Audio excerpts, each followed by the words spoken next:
దేవునికి స్తోత్రము. అనుదిన దేవుని వాక్య ధ్యానమునకై ఈరోజు 2025 సంవత్సరము సెప్టెంబర్ నెల 10వ తారీఖు. ఈరోజు ధ్యాన వాక్యము అపొస్తలుడైన పౌలు గారు రోమీయులకు రాసిన పత్రికలోని 5వ అధ్యాయము 5వ వచనాన్ని మనం ధ్యానించుకుందాము. ధ్యాన వాక్యాన్ని మనం చదువుకుందాము. రోమా 5:5.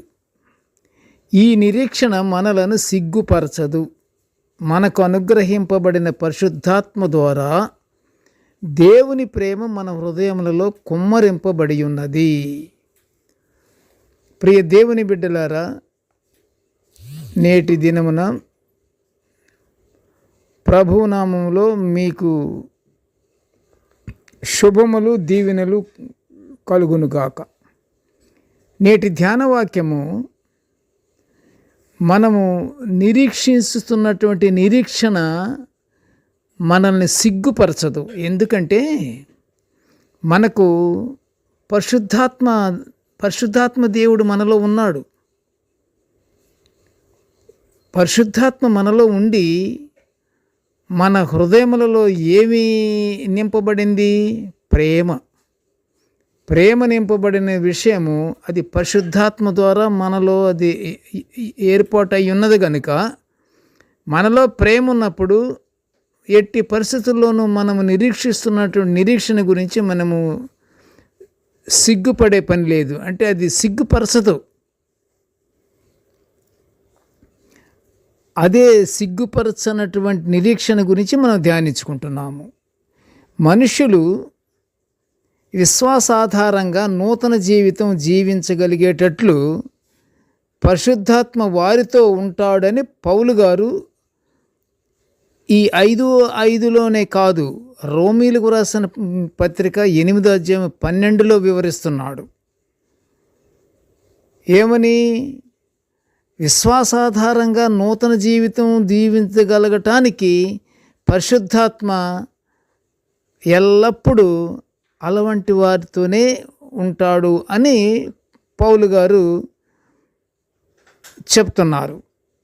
అంతేకాదు ప్రియ దేవుని బిడ్డలారా, పరిశుద్ధాత్మ చేత శారీరక క్రియలను చంపి దేవుని ఆత్మచేత నడిపింపబడినట్లయితే వారు దేవుని కుమారులై ఉంటారని పౌలు గారు చెప్తున్నారు. శారీరక క్రియలను చంపివేయాలంటే పరిశుద్ధాత్మ మనలో ఉండాల్సిందే. పరిశుద్ధాత్మ ఎప్పుడైతే మనలో ఉంటుందో మనం శరీర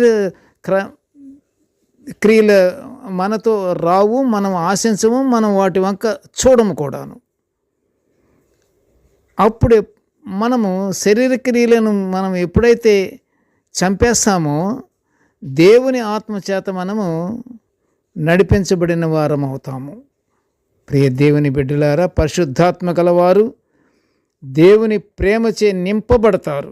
పరిశుద్ధాత్మ గలవారు మొదటగా మానవుడు విధిగా తెలుసుకోవాల్సింది ఏమిటంటే, తను పరిశుద్ధాత్మ కలిగి ఉండాలంటే శారీరక క్రియలను విసర్జించాలి.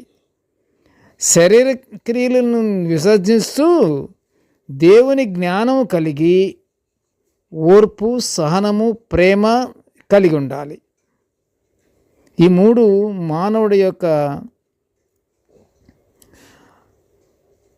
జీవితాన్ని కొనసాగించడానికి చాలా అవసరము.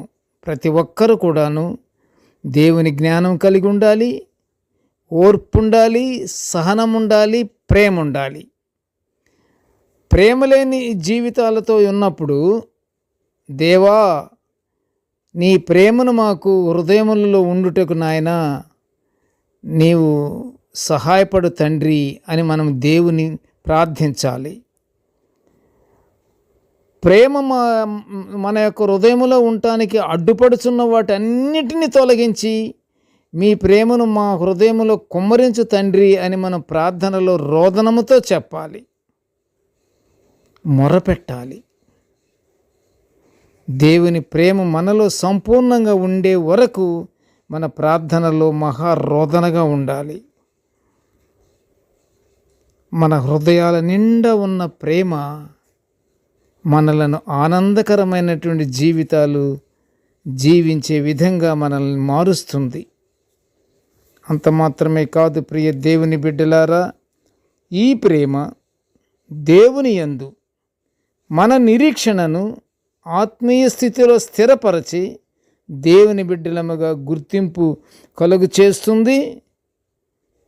ఆ ప్రకారంగా మనము నిరీక్షణ కలిగి మనము దేవుని యందు భయభక్తులు గలవారమై దేవునికి నిత్య ప్రార్థనలతో మనము ప్రార్థించుకుంటూ స్తుతించుకుంటూ దేవుని మహిమపరుచుతూ మనము పరలోక ఆశీర్వాదాలు పొందుకుంటానికి దేవుని మనము అడగాలి. ప్రార్థన చేసుకుందాము. కృపగల తండ్రి, జీవముగల నాయనా, నీకు స్తోత్రాలు. ప్రభువా, నీ దివ్యమైన వాక్యాలను మేము నిత్యము ధ్యానించుకునే గొప్ప భాగ్యాన్ని మాకు అనుగ్రహించినందుకు నీకు ఘనమైన స్తోత్రములు స్తోత్రములు స్తోత్రములు తండ్రి. కృపగల నాయనా, నేటి ధ్యాన వాక్యాన్ని వినుచున్న ప్రతి బిడ్డను ఆశీర్వదించయ్యా. దిగో తండ్రి, మాలో తండ్రి పరిశుద్ధాత్ముడిని ఉంచి తండ్రి, పరిశుద్ధాత్ముడు ఉండటానికి గల అర్హతలు మా హృదయములో నింపి పరిశుద్ధాత్మను మేము పొందుకొని తండ్రి, మేము సిగ్గుపడకుండా నిరీక్షణ గలవారమై నీ యొక్క ప్రేమను మేము పొందుకునే భాగ్యాన్ని మాకు అనుగ్రహించమని ఈ మనవులన్నీ యేసయ్య నామమున వినయముగా వేడుకొనుచుంటున్నాము తండ్రి. Amen, amen, amen. దేవుడు మనలందరినీ బహుగా దీవించుగాక. ఆమెన్.